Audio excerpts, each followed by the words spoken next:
All right. Rabbi Farkash here, Rabbi therapist, and I'm missing like um, a lot of titles in between. So maybe describe yourself first, what you do. So first of all, thank you for hosting me. It's been a while going back and forth on this, but happy to be here. My name is Berry Farkash. That's how I'm known as Berry. For some people, I'm a rabbi. For some people, I'm a good friend. For some people, I'm a therapist. Um, I'm a Shliach in a town in Washington State for the last 21 years. A town called Issaquah. My wife and I moved here, and we've been here building a Chabad house that includes all the different parts of a Chabad house, day camp, preschool, Hebrew school, whatever you know about a Chabad house to us.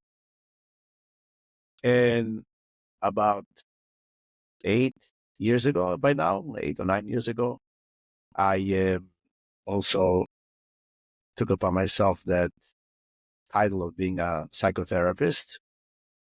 And now I have to figure out how to live the two lives together, being all committed to my shlichus as my prime being, and making sure that the Chabad house and the people in the Chabad house get whatever they need. And then being a full-time, I need to say it's only 2 days a week that I do it. With whatever time you have left. Whatever time I have left. No, but really 2 days a week where I'm fully committed for the psychotherapy work. So those hours that I do the therapy work, there is nothing else but that. And it's a long journey to be able to combine these two universes together, to give each one of those things full attention and sincerity. Not easy to explain exactly how it's being done, but first of all, there's a lot of siyata d'shmaya that I must acknowledge, and just having very good guides, good asalach harav, good therapist myself that I go to, my wife, and just being able to somehow live in this universe together. So how did you become a therapist? Like, did it come from a frustration or a void in the shlichus, or whatever you want to share? I'll share it in brief. I mean, I was on shlichus for many years. When I arrived here, one of the first people we met was a lady, a Jewish woman, who reached out to us with the name Dayan Zimbrov. She ran a institution here in our area, literally a couple minutes away from us. It was called the Wellness Institute. And those who are familiar with the psychotherapy world of hypnosis, hypnotherapy, holotropic breath work, a lot of those modalities were taught at that institute. They actually were the creators of a modality themselves called heart-centered hypnotherapy. And I was in touch with them. They used to host the high holiday services because we didn't really have a space to do it, so they would host it in their place. Ended up being, I gave a shir Tanya there for a very long time.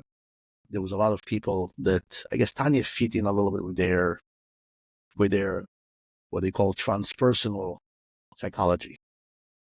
And they really loved the Tanya classes. They recorded a lot of them. They used some of it in their own work. I saw later on in their writings, they have books that they published, that they use a lot of the stuff that I taught them. But I personally never even asked them what they teach in their place.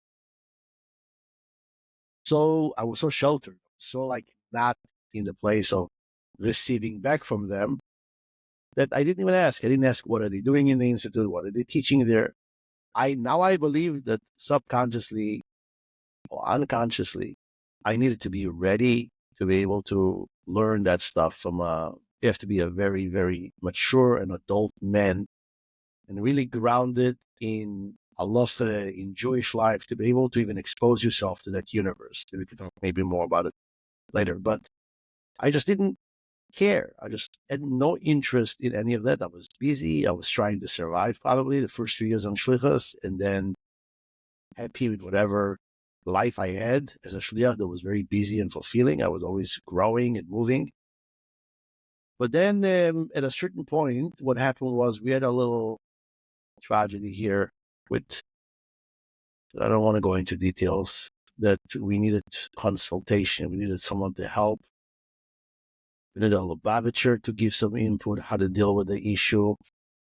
And there was very little resources, talking about 9 years ago. Ended up turning to them because I knew they were doing some form of psychology therapy. I had no idea about that universe at all. I started asking questions, and they were very helpful regarding getting to a certain place of clarity about, like, is it an addiction? Is it an obsession? Is it something that can be healed? Do we have to let go of that person? It was very, very helpful. But then in the course of the conversation, the first time they offered me to take a course by them. Why don't you come and sign up for a 6-day course that we give to seasonal therapists who wants to add a certain piece to their thing? It's called hypnotherapy. You learn how to diagnose. You learn how to help people. It's only 6 days. They charge me full price, by the way. There was no favors there. There wasn't a shlichus discount. There was no shlichus discount. I couldn't even ask for a shlichus discount. They said, if you're taking the course, that's our business side. They were very generous with me, always donating and helping and supporting. And my wife was the most instrumental person on it. She said, you have that therapy personality anyways. Especially if they opening it for you, go for it. I asked my my brother Usher, who I consult with him, and he asked me to be vigilant, to be aware. If there's anything that I feel that is on, I should call him, I should ask, I should find guidance. I went for the 6th day, and right as you walk in, I didn't realize it's experiential. So there's a lot of textbooks that you get to read and to study, but in the actual 6 days, the first day you're on the mat, you're a client. Now, I was never a client and I was never a therapist, so I didn't know, like, I have to sit down and talk about my problems. What do you do in therapy? You had never gone to therapy before that. I have never gone to therapy before. I never even thought about therapy before. So they lay you down, and there is a practicing therapist who is following the modality and using a certain script, and you are the protagonist. You're part of the. Okay, what do you want to talk about? What is hurting? You're the star of the show. Okay, so what's hurting? Nothing is hurting. It's what's simchas torah. So there's simchas torah. I am no pain that I know of. Your liver might be hurting a little bit, but your liver might be hurting a little bit, but no, I don't even get drunk at simchas torah. It was just I was in a very fulfilled mood. You finish Yom Tov on shlichus. You did a good job. You had people buy a coffee. There wasn't nothing that I was able to, like, say, okay. But what happened was, and this is where it all evolved, is okay, so nothing is hurting. Anything recently that happened, and I started mentioning something that happened between me and my wife, an argument that we had or something. And little I know what that will bring. Because once you are under this light trance, feelings come up. And there was rage, there was anger, there was sadness. And for the first time experiencing feelings, like you experience what does it mean to feel. And because you're in that environment, you're allowing yourself to feel. Feelings are invited, are welcome. I finished that first session. It took an hour and a half. And I was wiped. But I realized, I thought I'm coming here to be a therapist. I'm getting here now that something that I shouldn't let go of. And for the rest of the 6 days, I was involved. I was doing sessions to others. I was getting more sessions for myself. I walked out of the 6 days and I was like, this was probably the best gift I ever gave myself. But definitely this is something that I will go work with others on. but it's only 6 days. I know nothing. I need to actually study. I need to actually understand. But I'm a shliach, I don't have time for this. And here started the whole back and forth. Therapist, shliach, therapist. Can I give time for it? Am I allowed to? I'm not allowed to. And this is where was a lot of helpful people. There is Rabbi Ullman in Sydney was very helpful because he's knowledgeable about this, what is allowed, what is not allowed. There's a lot of shilas there. They're using definitely Avodah Zarah ideas. Could you describe just what kind of work is? Because it doesn't sound like it's like a traditional therapy, right? The question is, what is traditional? So for the world, traditional therapy is, you come to your therapist. I mean, nowadays it would probably go under the category of psychoeducation, right? Yeah. You come to your therapist and you just talk for an hour once a week on Tuesdays. And yeah, slowly things start coming up, but there isn't any Avodah Zarah. There's no lying down on the floor. From the few things that you mentioned, I'm sure there's more. There's no music. So this sounds it's a little bit more. That is what it is. It's a psychotherapeutic process that today is categorized as trauma work, as and clients come in, and you get to put your client in a light trance. So that's usually in the traditional therapies, even the laying down on the couch by the therapist carry that Freudian idea of putting the client, even in psychoanalysis, where the client is in a slight relaxation, trance, not disturbed by the monkey mind, the constant chatter in his head. So here we support this by breathing, slowing down your breath, getting in touch with your body, putting in some soothing music. The therapist is using a soothing voice as well. That is helping, deepening the relaxation. And what happens as a result of that, the person actually could get in touch with what's actually hurting, what's actually bothering.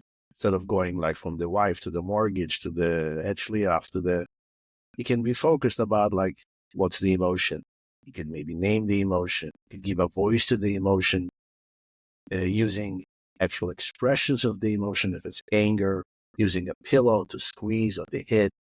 If it's sadness, a place of grief, to cry into a pillow, talk into a pillow. And a lot of somatic, using the body to give the expressions, moving, kind of like move your feet. Now you see the client moving their hands, making that a little stronger so that if there is any, what's using the psychosomatics, letting the body express the pain. And the healing is a lot of, if you're familiar with inner child healing. So in the beginning, explain it to the audience. Yeah. So the beginning of the session always begins with what we call resourcing. So the client gets in touch with resources that he has, like for example, a spiritual connection. If the client has a relationship with Rebbe, God, a mentor in his life.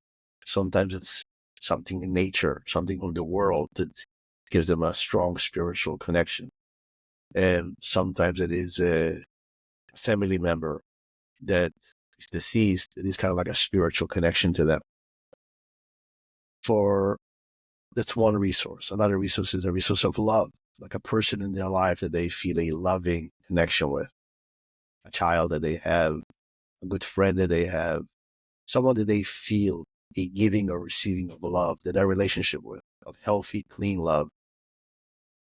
Resources can be a safe place. Like they could think about a place that felt really safe, really quiet for them, like a place in nature. So once we finish the finding of the resources of the client, with these resources, we can use to, first of all, go into the scary places. So if he has to go visit a trauma, let's say, we do a regression, and he has to go visit a trauma, and he's too afraid to go there. He doesn't want to talk about it. He doesn't want to. Who would you want to be there with you in that experience? So I would like the Rebbe to be there with me. I feel a spiritual connection. If the Rebbe would have been with me there, I would have handled it much better. I would want my best friend to be there with me. So within the trance, it kind of like, because when we find the resources, we use all sorts of anchoring, for the client to anchor the resource. Let's say if it's their adult self, put your hands together. If it's the resource of love, put your hands on your chest. So we use a lot of that to kind of like anchor those resources, and they become almost like the tools of the healing. So if part of the resourcing, important piece is to find an adult part in you. So the client will go to a situation that happened recently where he had maybe choices to make, and he took a strong choice and he felt good about it. So this is your adult self being present. What would you want to name it? Oh, I would like to name it fortitude. I would like to name it resilience. Okay, so we have resilience. What's the age of resilience? Maybe the age you are in, maybe much older than you. So now we have a spiritual connection, a connection of love, an adult identity that is available for him. And it's not stuff that I, as a therapist, give him. I'm just helping him explore what's existing already in his universe. The Issaquah, in the Shev Nevim, we ask him, "Ma yesh lach b'bayis? What do you have at home?" He says, "I have a drop of oil." You have to have a resource. You have to have something that with this we can go and fill up the broken, empty bottles that maybe will give you the healing. That helps, number one, to get in touch with trauma. Because trauma is scary. Trauma is uncomfortable. Trauma is painful. No one wants to go into the dark by themselves. So there is a flashlight. There is a hand that walks with you. And it's not me. I don't want to be the person. The therapist doesn't want to be the person who's controlling this. I want the client to have from within his universe, connecting to something that would really help him go get in touch with that child who got hurt, with that time in life where there was pain. Someone you can grieve with, someone you can express your anger with. Now that's the first part. After the expression of the feelings, getting in touch with the negative feelings, the end part, this is where the healing actually happens. And this is where we would invite, let's say, the adult self of the person. So put your hands together, let's get in touch with the adult self of yours. A lot of questions, you feel it, you connect to it. Client nods with his head or says, yeah, it's there. Fortitude, resilience is there. I'm in my 27-year-old body. And then I will ask the client to find that little boy, little girl who got hurt. And then what happens, this is where begins a whole new set of emotions of what we call self-compassion. Making sense for the child or for the one who got hurt, what happened there. Because usually if you know that trauma is not having an adult presence or not having someone to process that hurt when it happened. Now you get to process the hurt while it happens. You get to talk to that little kid or the little boy or the adolescent who was ashamed, who was hurt, who was abused. And basically I will ask the client to take a pillow or a teddy bear or something, put it in his hands, and get in touch with the little boy, little girl. And what would happen at that time, and this is really you see the transformation, you see the moving from a place of anger, sadness, stuckness, where a lot of times a client will just have this beautiful moment of connection with a child that was hurt, that was him. And he gets his adult self, maybe with the help of a spiritual connection, maybe with a connection of love, maybe taking the child to the safe place that he found at the beginning, to really sit with himself and talk to that little boy who's hurting, blaming who needs to be blamed, and crying, promising the child that I will never hurt you again. If it's an addiction or behavior that came as a result of that, they will make promises to that kid. What's the promising? Meaning the kid is still a kid inside? Yeah. I hurt you for so long, hurting you. I didn't know you just needed a hug. You needed someone to talk to. I promise you that I will always take care of you. I will always love you just the way you are. It's like a whole inner dialogue. Sometimes I get the benefit to hear it because I am not.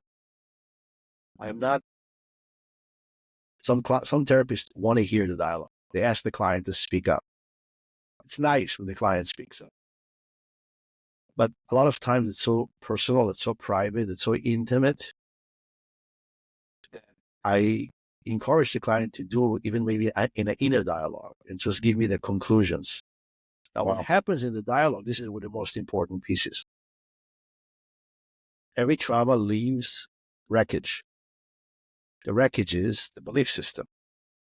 Our belief system about the world. The world is unsafe. Everybody hates me. I'm dirty. A lot of conclusions that a child makes at times of trauma, those conclusions is the conclusions and beliefs about himself that he lives through his life. So when anybody will poke any of those things, those beliefs come up. What happens in the inner child healing process when he's holding on to his little boy who is hurting, this is where I need to make sure that he visits those beliefs. He revisits those beliefs. So I would like you to ask that little boy, what does he think about the world? Is the world not a safe place? What does he think? And sometimes they have an answer. Sometimes they will say some beautiful things. Like they will change. They will reprogram that inner child with those belief systems. They will say, no, the teacher wasn't safe, but the world is a safe place. I will always protect you. It will suddenly get to a certain, a place of being a little bit more as an adult talking to a child. Like, your kid wakes up in the middle of the night from a scary dream. The father, the mother is the healthy adult that kind of like focuses your universe to bring you back to the reality. But yes, there are scary things in the world, but you are safe right here. And by changing those beliefs, and again, it's all happening obviously in a light trance, so all of it is subconscious work, and it's reprograms the computer. So when you turn on the computer again, the person has a new set of beliefs about himself. It doesn't happen in one session. It can take multiple sessions, take multiple moments like this of sitting with yourself and read. But a lot of it is, a lot of people, this is their beginning of like actually moving into this healing universe where like they stop looking at the world from that one dimension, through their eyes of their trauma where everything is dark and everybody is there to hurt me. And they're suddenly starting to look at the world more of like, there's healthy people, there's unhealthy people. It's kind of like the universe keeps on shifting and changing, and it's a process. It takes time. Wow. I feel like I just went through a session without even talking. That's powerful. And all this is done without, any, substances, any plant medicine, any breathing. No. It's the being in a light trance is something that a person could induce to himself through breathing, walking in nature. When you drive your car, you're in a light trance. Right. That's why some people actually fall asleep when they're driving. And the falling asleep is usually not, it's an indication. When someone is in a light trance and falling asleep in the light trance is not because the trance went deeper and deeper, it's because they're very tired. Because what a light trance does to you, you're hyper-focused. A light trance is not what we see in stage hypnosis where you surrender to someone and he just does with you whatever he wants. The Rebbe actually writes clearly directives against healing by hypnosis. Right. So this is why the word hypnotherapy is being a huge problem for me from day one. And I had to kind of like clarify it, and I have to always clarify it. that hypnotherapy that I practice or people who practice Harshan are not hypnotists. I'm not a hypnotist, even though all my credentials is certified hypnotist or whatever they call it. I don't do hypnosis. I don't hypnotize people and change their way of being. In order to be in a state of what we call is oneness, see this, so what we call being in a meditative state where you're not in that, you could be focused on what's going on. Sitting used to have ways of doing that. Sitting back, putting their towels over their face. They did certain things to kind of like hyper focus themselves on what they want to meditate on, what they want to focus on. In the universe that we live in, that is overloaded and there's a lot of chaos, especially someone coming into therapy, there's a lot of thoughts in this, a lot of things he wants to talk about. There's a lot of noise, like this one is upsetting. In order to get to the place of focus, the light trance lets you have that. Lets you have like, okay, now I'm here and I'm now, and I'm getting in touch with what's actually hurting me instead of just going from one thing, fluctuating, moving from topic to topic. So after a few sessions, right, and the person is basically more in touch with their inner child, right? Do you find that, let's say, if you want to talk about couples, right? Let's say a man comes to you and does this type of work and you see tremendous growth, okay? But then he's married to somebody that, a great person, but is, if you want to call it, is in the anti-therapy camp or the anti-healing camp, because especially nowadays, from my experience, we're turning the page a lot in the therapy world of like, we went through a couple of years of every year that has to do therapy, and then I went to, I don't want to talk about it, but went through plant medicine and through this and through retreats. So like, I think like now the dust is like settling, right? But good. I'm happy to hear. Right. I think you're happy about that. Because now it's like a Mila Shem Eli moment, right? Like who really wants this? Safer. It's safer. It's a safer universe like this. No, right. The Rebbe has very clear directives about therapy. There's a sikha from the Rebbe, Yud Gimel Tammuz, Tafshin Lamed Tes. I mean, I'm saying it because I'm sure you have a Lubavitch audience that's listening. Yeah.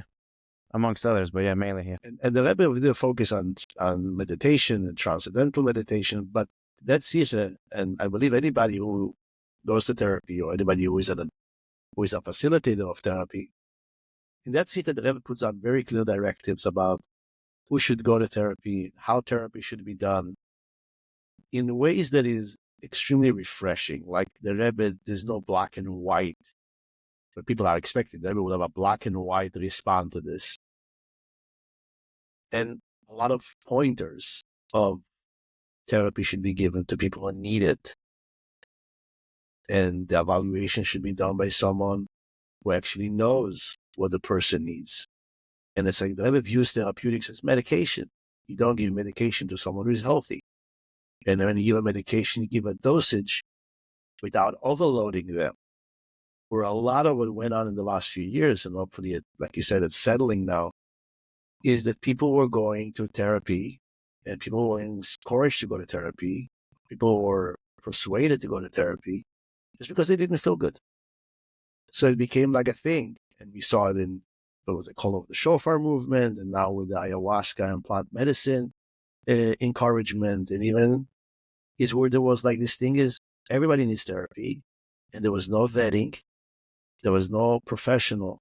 I mean, there was a lot of problems. Not just there was no vetting on the way in.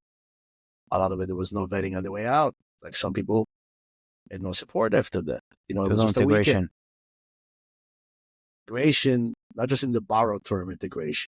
Integration is the long-term relationship between you and a mentor that doesn't happen the week after you were in therapy. Sometimes it will happen 4 or 5 months after that. Where I went, I had a powerful weekend. I healed. Why is the universe not changing? Came home, and my wife is the same person. And she sees I'm changing. She sees I changed. My eyes are so, I daven now. I became such a spiritual person. and garnish. My kids are the same. My wife is the same. So I practice forgiveness. I practice this. Maybe they should go to therapy too. So we start a whole vendetta against those people. You have to go to therapy so you can eat from the tree of life. I'm not wounded. I don't have your history. So here becomes like the whole lack of mentorship, of understanding is there's your world, there's your wife's world. Some people need healing, some people don't. Some people need a little bit, some people need a lot. Some people just need a counselor to just discuss their inyanim. According to the Rebbe, everyone except on the check-in, it was the Rebbe's Farkash and Nafshis. The Rebbe spoke about it in such intensity that people should have someone, an adult, to check in with. But it's not therapy. It's mentorship. It's consultation. You can't live in a desert. You're not living alone in this world. So, again, talk about my personal experience. I can only talk about my experience. I come back from the 6th day, and I had those incredible sessions. This is like, I could imagine guys coming back from Kol the Shofar with that type of fire in their eyes, overly loving yourself and loving the world around you. It lasts for like 2-3 weeks. It's like you're literally on a high. You're on a high. You're very, very committed. And those in Yonim, those in Yonim in Yiddishkeit that will matter to you become even more. You daven with tears. There's like a whole change in a human being that is so amazing for you as a person. And I'm sure in my situation, my wife and kids appreciated it, seeing, how alive I was.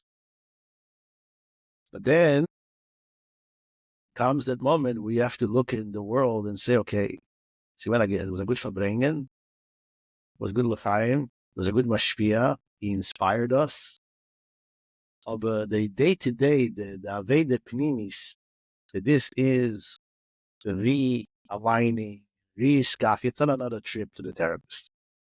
There's an Aveda Pnimis that happens within the regular day-to-day life, the people who need you, the people who count on you. And obviously what happens is, and this is not something you have to hold against them, usually when someone turns on the light in a house, everybody benefits from it. So example. When you shine your light, this is saying that kind of like I really connected with, some things will get closer and some things will get going. Going as in further. Will get away from you. So when you start getting into that space, so some things belong to you will really come close. Wow, I love you more than I ever loved you. Look at you. And some things, talking about things, I mean people in your life, like, oh my God, this is not for me. And some behaviors. And what happens in the process of things getting closer and things getting going, you don't get to choose who's going to come closer to you as a result of your healing. And you don't get to choose which things are just going to fall apart now. The friends you're going to lose or the friends you're going to make. The behaviors that you were so enjoying in the past suddenly become empty, meaningless, and you miss them. You miss those, the way you used to have conversations or relationships, certain things why can't we bring it back to our marriage or to our relationship? It just got going. It just doesn't work anymore with that type of a person that you are becoming and you're growing into, and it's an ongoing Issaquah, being that person. Once you're in that commitment place, and some people are never going to talk to you again because you have this crazy therapist, whatever, or your eyes are too shiny. And some people are just want to have more from you, want to hear from you more, want to bring with you more, want to get close. And you don't get to choose. Those guys who come back from therapy, they are waiting for their wife to finally see the light. It's not going to happen. Don't hold a contract against her just because you are healing. Finally, she sees what a good boy you are. She might never see that. Are you ready to live with that? I mean, I've encountered people that are not willing to go to therapy because of this fear. They have this fear, and I want to hear your opinion on it, but it's like things are not so good, but it's not completely broken. And if I start, chipping on it, it's like it might lead to, I don't know, waking up one morning and the guy's like, I married the wrong person. And what happens then? Like the guy would say, I would rather live another 50 years, get old together, do 1980s style, than to start, clicking my emotions. That is this is not usually the call of a therapist. Usually it's the call of the mentor. When you have a mentor, someone that you're checking in with on a regular basis, when those behaviors are becoming outdated, meaning to say it doesn't work anymore. Your wife is not ready to put up with it anymore. Your husband is not ready to put up with it anymore. Your shlichas, people in your chabadas are being alienated. Your children. There's the idea of Kate Som Lachoishach. Kate Som Lachoishach means that a person comes to a place where, like, I can't live with this anymore. I can't see myself getting old in that type of a place. You can inspire that. You can inspire people to check in and to become more real with themselves. But I don't believe that as a clinician, I can speed up the process for anybody.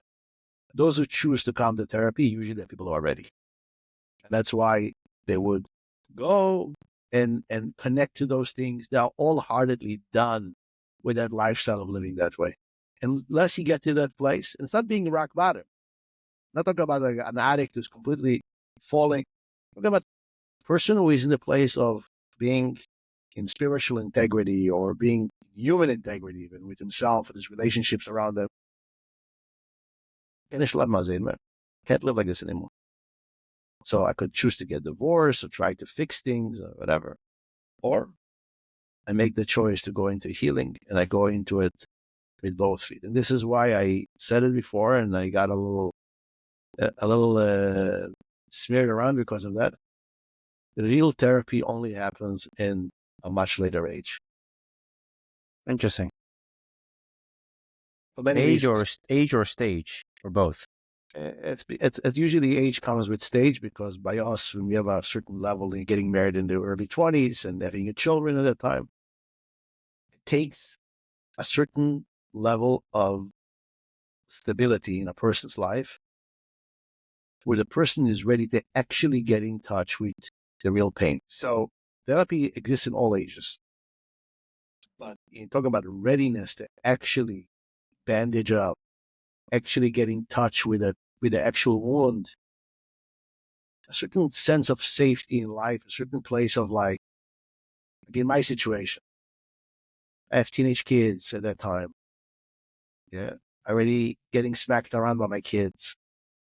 Life is I'm already 10 plus years on shlichus. I built something. There's a certain rhythm of stability in my life. I'm not dependent anymore on my parents' love. I'm not anyone dependent on. You understand? The idea of still can't sit there in therapy and actually fully get because I'm still depending on a lot of those people in my life. And I rather, like you said, it's not broken, let's keep it together. When you are in survival mode, I don't think anybody who's in war zone needs therapy. You will need therapy years later. When you're in survival mode, you're in the middle of a sticky marriage, things are not okay, and like still stitching it and trying to figure it out. It usually happens to a person. For me, it was imposed on me because I went to study to be a therapist. Right. But I could see myself living like this for another 5, 6, 7 years, maybe, with that pain. But maybe the person is not becoming stable because of the lack of therapy, because of the lack of the work. So I guess we're talking about two different types of people. The immature client, right? Which is it would be like somebody, not to talk about clients, but it's someone that deflects responsibility constantly, right? How in God's name do you heal somebody like that? I mean, people say, "Am I a candidate for hypnotherapy?" Because I have to be someone who is suggestible. This is the whole myth about hypnosis. That you have to be hypnotizable, whatever the thing. You have to be raw. You have to be a keli for it. Every form of therapy, every form of healing, if it's not coming from within you, you're not ready for it, you're not asking for it, it's just not going to happen. There's a very interesting moment that I just heard about a couple of months ago. Where Rabbi and the Bocher going into Yechidus.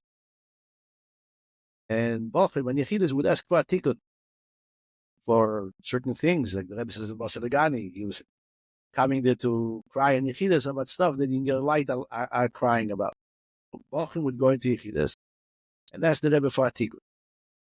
Every Bocher went to Yechidus used to be prepared by Rabbi. So a tikkun is basically a way to fix, a way to make up lost energy, lost spiritual energy from a sin. Yeah, that's in English.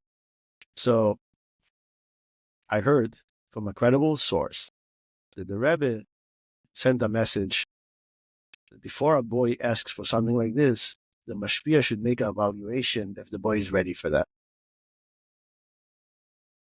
Just because he's complaining about the lost energy or because he complains about the sin, it's the job of the mentor to really evaluate, is he ready to let go? Is he ready to ask for a tikkun? Wow. For me, hearing that, and the source was very credible, meaning to say it's not someone who, there's a lot of sources saying things in behalf of other people. It sounds right. Because when someone comes to ask for correctiveness, for help, it means to say he's done with dabbling in it. He's done with stitching it up. He's ready. I passed that. It was a part of my life. It happened when I was 14, 15. Now, 19 years old. I want to get married. It's bothering me. It's hurting me. It's tugging on me. The shame of it, the hurt of it.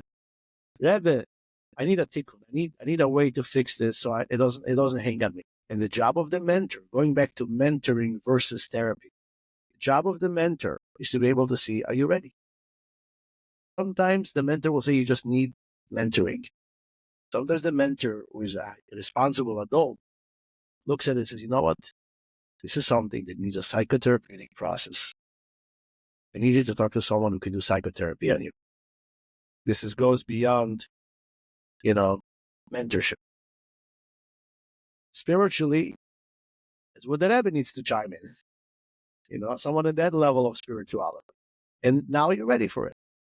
In more of a universe of therapeutics and mentorship and counselorship, because people bunch all of this together. They call going to therapy any form of person who is a shrink or a counselor or even a sponsor, coach.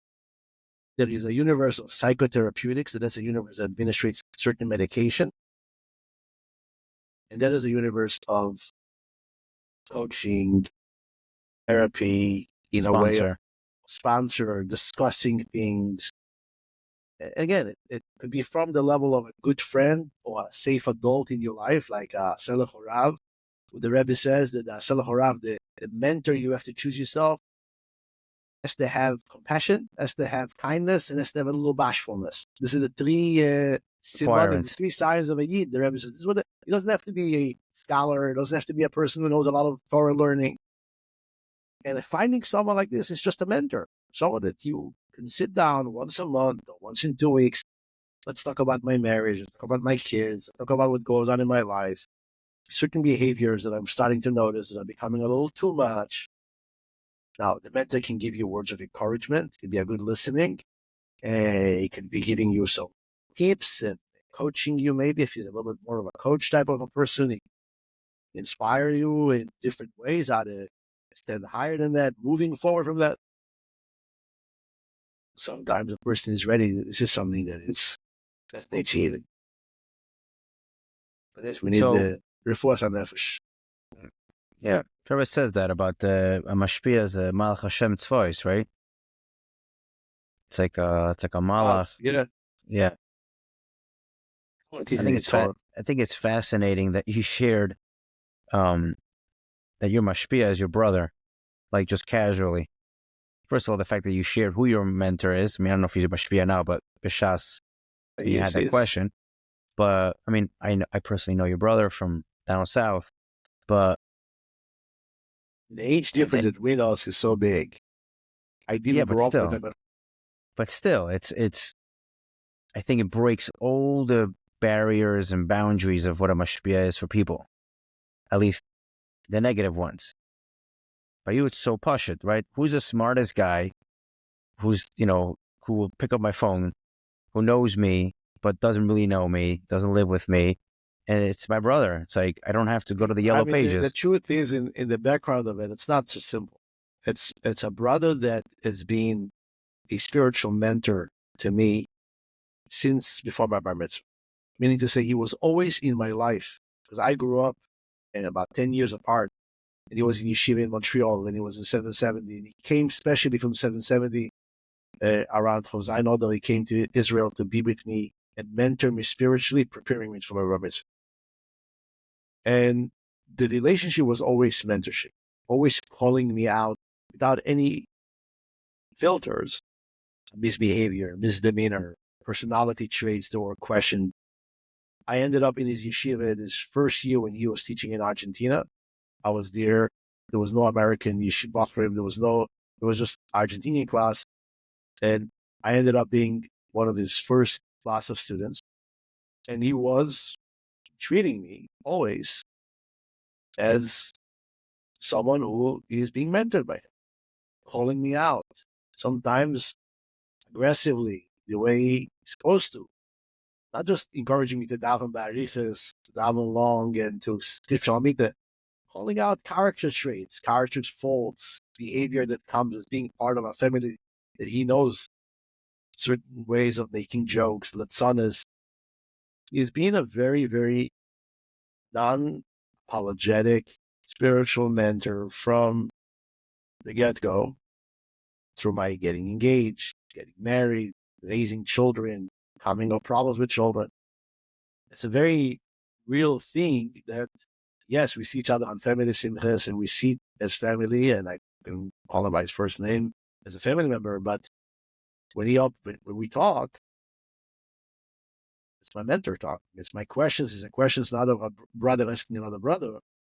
It's asking Maya Salacharav and listening in, and I believe he has very strong intuitions as a person. Now, as being an adult and myself, someone who mentors others, he has very, very sharp intuitions, very quick to pick up on subtleties that is quickly in your blind spot.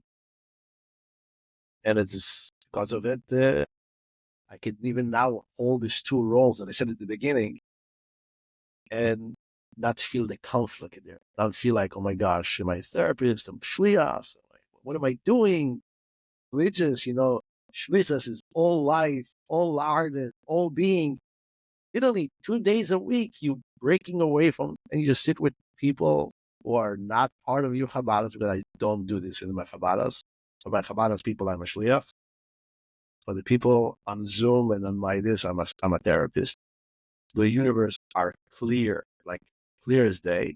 Like you don't treat family, like you wouldn't do therapy on your brothers and sisters. You don't do this with people in your Chabadas. Even the language that I use is completely Chabad's language. People listen to my classes online for my Parsha class. There is sometimes it will kind of like sip in like therapeutic language of using metaphors from therapy. But again, this is part of being in that mentorship place where he heightened with me clarity about what am I allowed to do, what am I allowed to do, what's my role, what's not my role, which role do I put on. It's not easy. It's very hard for me to be in these two places, because he's supporting this and he's walking with me through it. And we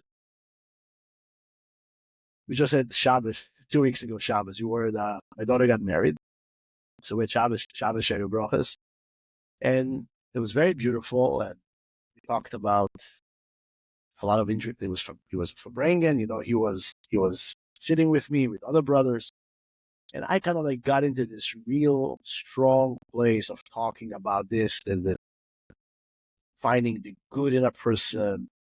How would you, when we start looking at ourselves, the way the Rebbe looked at us, believing that the ultimate place to reach to, when you start looking at yourself the way the Rebbe looked at you, instead of the negative, the way the Rebbe looked at us is the most empowering way of looking at ourselves. And I kind of like brought sources, and I was kind of like making an argument that the most healing part and the most empowering part is to start looking at yourself the way the Rebbe spoke in the last years, the highest level in Shlichus, to realize how the Mishaleach looks at you, not as you as a Shliach. Anyways, and we go back and forth on the topic. And then he kind of like asked me, like, what's with all the language that Chassidim used to use of, berating? It was a language of like reproving, rebuke. So we throw out all, who you? Who you? Are we throwing it all out? And the Rebbe himself used very strong language a lot of times about people who are not living that. We're going back and forth. And he said something at the end. And this is what makes him so special. He says, Berry, there's two languages. There's the language of a person who works with pathology, and there's a language of a person who speaks with healthy people. In the Rebbe's language also, there was a language when the Rebbe spoke about pathology or dealing with people who are struggling with something. Over there was softness. There was a one-on-one. It's a language of Yechidus mainly. But even the Fabrengens, there was a lot of times Yechidus language because the Rebbe viewed Fabrengen as a time of answering people certain things. And that's where people felt the softness, the love, the elevation. And then there is the language you speak to people who are already healthy, in a good state of being, and they need to be encouraged, and they need to be moved, and they have to get up from their sleep, and they can be stagnant, and they can be in the ego place of like happiness and satisfaction of themselves that they're doing great. And over there, you need to really burn them, how do you say, umbrennen. You need to really fire them up so they can get going and stop being stagnant and shake them up and tell them it's not enough, do more. It's also a healthy language, but it's a healthy language that's being used for a person who is lost, who is lonely, who feels unaccomplished, unachieved, sinful, messy. And here, to be able to appreciate these two languages and be able to appreciate not only the relationship, the way we try to compartmentalize what the Rebbe was. The Rebbe was this soft, loving, old Zaidi, or the Rebbe was like this real leader who demanded. People live in that conflict all the time. Languages hold importance. With some children in our house, we have to be really soft and connecting because they struggle. And some of our kids, you have to snap our fingers on them, to encourage them. And again, this takes evaluation from a place of mentorship to know when can when do you have to say something soft and warm and inviting, and when you can call someone out and give him that little nudge, a little kick to raise awareness or to get him going, to get him moving. That was deep. Thank you. So technically, having a mashpia is also an age thing. You shouldn't have one when you're 15, even 19 in yeshiva.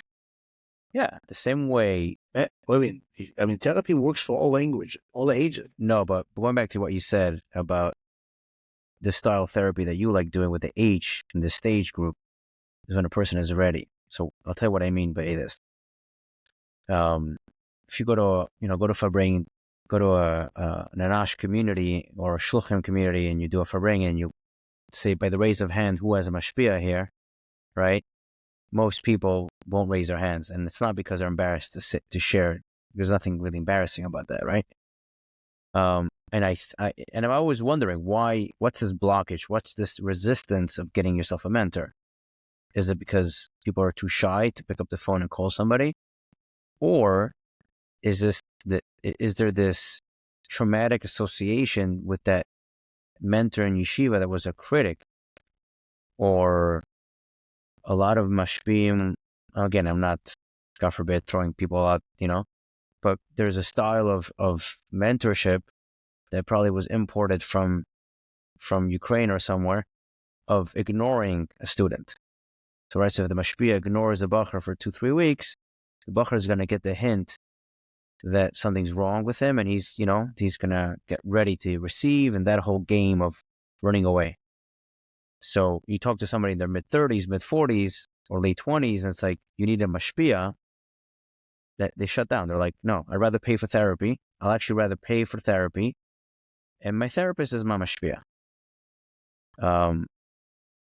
All of this is 100% correct. All those reasons that you pointed out, each one of them has value by some of them. Some people have all those things struggling with. A huge part of it is also the question that a person has.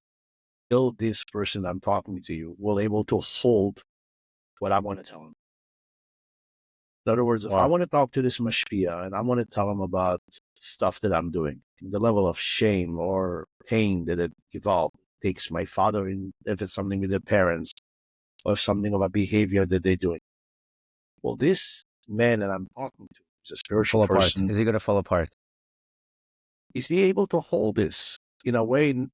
First of all, if he's able to guide me out of it, or does even the level of shame around what a bacher can struggle with, and sometimes it's such subtleties that someone who struggles with bigger things can eye roll. Will I get an eye roll from the mashpia? Will I get like a hayitofen from the mashpia? Like, how dare you? So the falling apart comes in many levels, but the most piece over here is like just about confidentiality. That's a huge thing where sometimes a boy already suffers with trust, meaning to say he told something his father and his father told it to someone else. It's already the whole level of adults in their life are not trusted. As a belief, talk about belief systems that are created in trauma, a belief that I cannot trust adult people in my life. I told something to Tati, he promised me not going to tell anybody, and then mommy said something about it yesterday. So the whole safety around adult holding stuff in me, it is a huge problem. And I told him mashpia something. And then in the middle of bringing in front of the whole zal, he says, Mendel, l'chaim, overcoming all nisyanis. I'm not saying that. I'm laughing because it's like so true. It's like sad. So no, I'm not. It might never happen, by the way. Sometimes it happened, but sometimes it's a bacher who's so sensitive. I just shared such a huge thing in the mashpia. When the mashpia gives me an extra look if I bring it, right? I feel like he just divulged my secret to the entire classroom. So I'm not going to say that the mashpia is that uncultivated, that it will actually divulge the secret. But here, talk about the question when I need to talk to someone, I need to think, okay, what I want to tell him is, and it goes back always to safety versus attachment only happens at safety, yeah? That we know that there's no attachments unless we feel safe. If I'm going to sit down with this person and I'm going to tell him about my aches, I mean, it's safe enough to talk about Chitas, Rambam. I could talk to him about which place to go Mitzrayim. I could talk to him about, they couldn't stay around. Should I go in for your Shvat or not? Exactly, stuff like that, commercial. But it comes to an existential question where I'm sitting there with a lot of pain. I just messed up so badly. And I'm holding this is years and years that I'm carrying with myself, that really heavy load of that mess. And I'm like, I need to talk to someone about it. I'm dying to have someone. My father I can't talk to because he's always too busy or he's not going to understand me. That's another place of lack of trust or belief. But this mashpia was supposed to be the person to help me. Can I talk to him?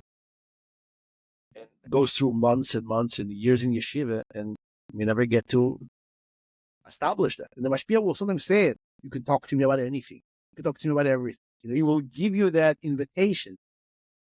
But there's such a barrier of development of security that itself, people live a very lonely life. They're never going to have a mashpia, never have someone to talk to.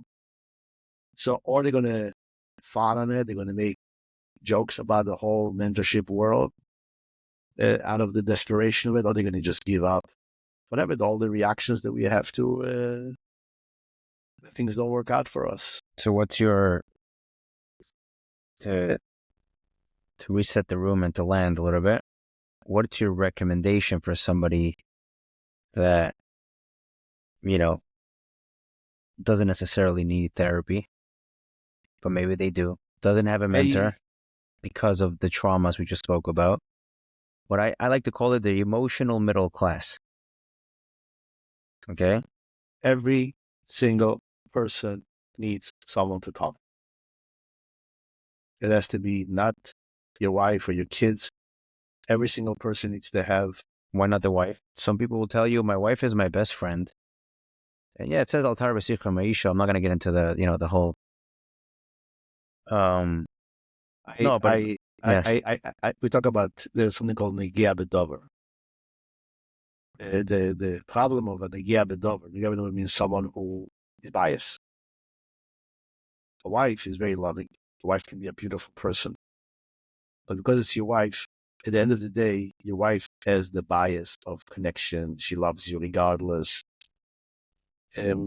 Just never give your wife that role where she has to be an unbiased person about you. It's a role that should be given to a good friend. It's a role should be given to an independent individual, like a mentor or someone who is an adult that you trust. But to put your wife in a position where she has to call you out on behaviors, or she has to be that judgmental, harsh, because the job of a mentor is sometimes to tell you things that you don't want to hear. Now, your wife will tell you sometimes things you don't want to hear because she's upset enough, or because she's in that space where she feels comfortable enough. But to put her in that position where she, especially stuff that has to do with beneath the ishtoy or something about the children, that having someone who, in their opinion in the first place, is a biased opinion because they are in it with you together, I believe you're bringing a lot of unnecessary energy into a relationship that is supposed to be a little bit more in that husband-wife. This general outlook on across the board husband and wife relationship. A mentor is someone you sit with once in 2 weeks, once a month, and you just take stock on what's going on, what's happening, behaviors, wife and children, movements in life that you are doing. Not having one these days, not having someone that you talk to. This is across the board really a necessity. The loneliness only gets bigger and bigger every day. We don't have someone. I think there's also that fear that people don't care. Of course, that's part of the lack of holding. If I pay you for therapy, then you have to do your job. It's a service. Yeah. But there's always that fear. A moment you call yourself a therapist, number one, the fear of confidentiality is somehow waived. Correct. The fear of holding is someone waived. The guy is learned. He knows how to hold pain. And the fear of handling my issues is waived. The fear of being eye-rolled is waived. He's a therapist. Paying him for it. Right. Having for the middle class, for the middle emotional class. Emotional middle class, yeah. I like that. It's a good way of saying it. Every single person needs to have someone he checks in with. Not just because the Rebbe spoke about Selach Harav, that's obviously for a chassid not to have someone to talk to, whatever age you are in. Right. Is wrong. Because, you follow the Rebbe's directives on everything, and suddenly comes to this directive. It's still open to negotiations. While the Rebbe said on this directive, particularly, that's a question nafshis. It's a soul quest for him. Powerful expression of someone who his words were not just he didn't just throw around bakosha nafshis. It wasn't something you would use on any of his requests. And he had a lot of requests from his followers. But just the safety of being a healthy human being in this world, to have someone to talk to. You didn't even it. Have someone that you are in conversations about your life, about your existence, about challenges. And if you don't have challenges, that itself is a challenge. I thought that you live in this world and you have a wife and kids. And artists could go through a month, 2 months, and I have nothing to talk. All right. I don't want to go over our time. I told you an hour. Rabbi Farkash, thank you very much. I'm going to put your details, how do people can reach you, the description of the episode. And I really, really appreciate your time. I know it's very valuable.